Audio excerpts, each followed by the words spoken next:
Walk softly and carry a big stick. Theodore Roosevelt. The United States often gets rebuked for its extensive involvement in international affairs, but as one of the superpowers of the world, I feel that it is a moral imperative that something be done when injustices occur. I'll often ask the students what would they do if, while walking home, they saw two 6-year-old kids who they don't know fighting one another. This isn't just a push and shove type of juvenile disagreement, but a fists are flying and blood is spewing type of altercation.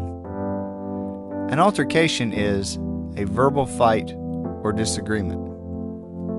Would they just stand there and watch, or would they try to do something to stop the fight? High school kids are typically bigger and stronger than 6-year-olds, so they certainly have the ability and the resources to stop the fight. But do they have the ethical fortitude? Fortitude means willingness or strength to do something.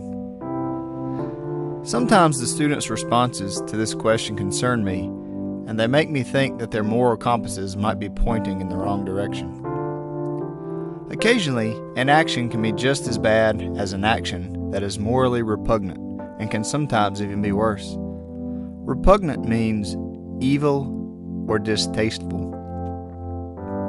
One possible explanation for why we choose inaction is that we feel that someone else will step up to the plate and do something in a given situation.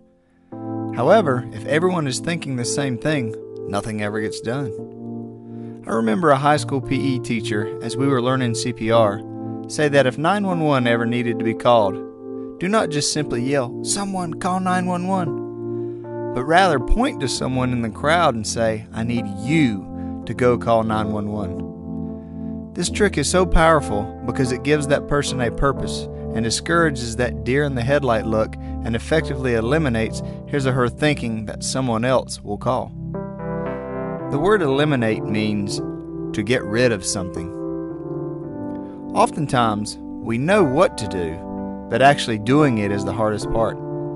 If we can utilize the resources at our disposal and initiate action, initiate means to begin or start, then this is when things can really happen.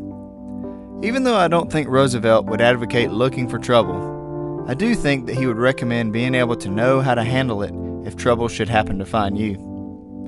So the take-home message of this quote would be willing to act.